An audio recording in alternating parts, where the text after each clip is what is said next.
You've probably seen the videos where I talk about my obnoxious gas-guzzling Ferrari, but that's not all I'm about. I also have an obnoxious gas-guzzling daily driver. But the Range Rover isn't just a daily driver. It's also one of the most capable off-roading vehicles on Earth, thanks to a series of features like this thing, and this thing, and this thing. Unfortunately, I use my Range Rover like most people use their Range Rovers.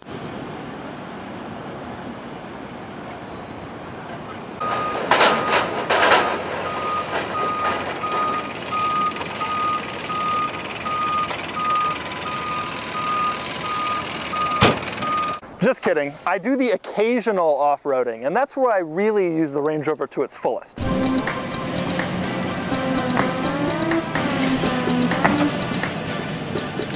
But today I've decided to see what the Range Rover can really do off the pavement. So I've met up with some friends who can show me the ropes.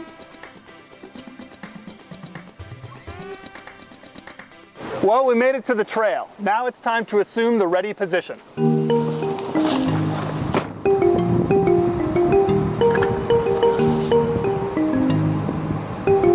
Initially, however, it didn't look like we'd need the ready position since the trail started off pretty easy.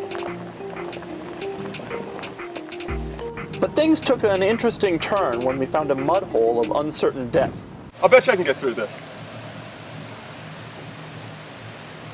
So he tried to make it,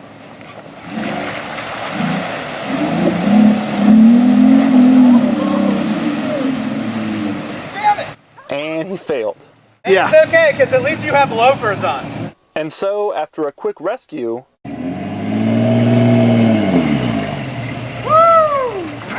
we were back on our way.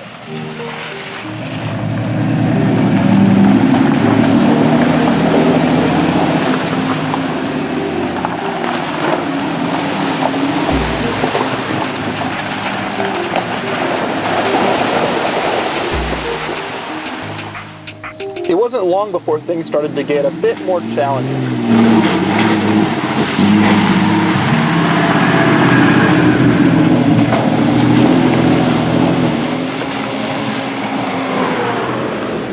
It also got a little rocky, and the resulting slow pace led to some problems. We've run into a little problem with the Land Cruiser, namely that it started to overheat. So what we're going to do is the age-old tradition of cooling it down. Drive faster. Unfortunately, the high speeds made it almost unbearable to ride in the Jeep. But things were just fine inside the Range Rover. I'm sitting here, air suspension up, air conditioning on, stereo on. The Range Rover is the perfect off-roading experience.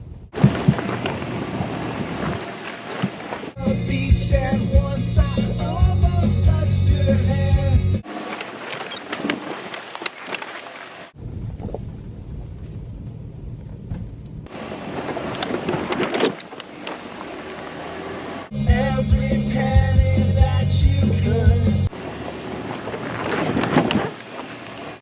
This is a good cookie. Unfortunately, the increasingly difficult terrain also took its toll on the mighty Land Cruiser.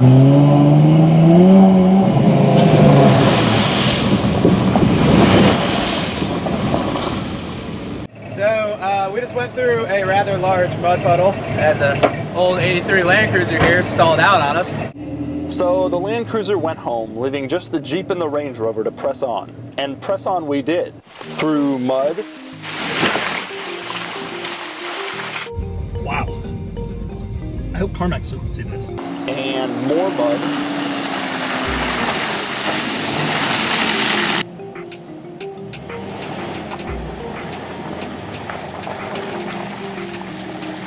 And even more mud.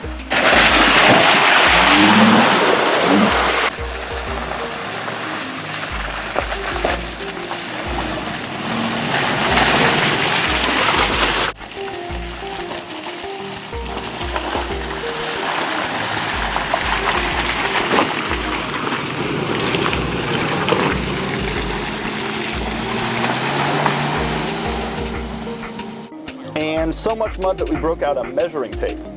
11 inches.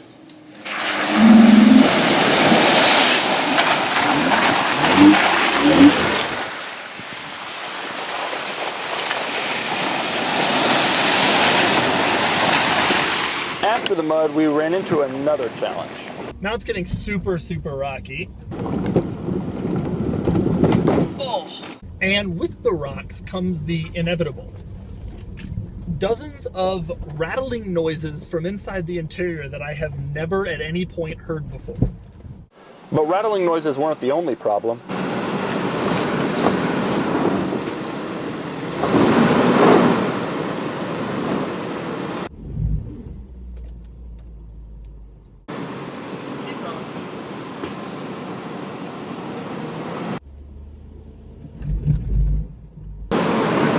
And while I probably could have used my fancy off-roading settings to help me press on, we were running short on time, so I decided to back up and head home down the mountain.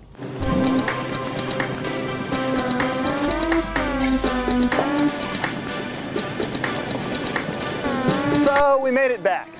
The Range Rover is a little dirty.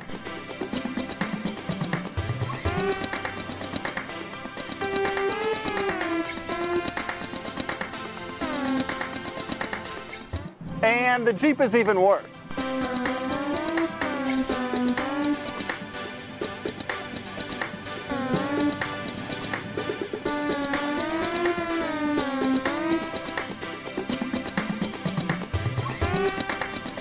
And the Land Cruiser.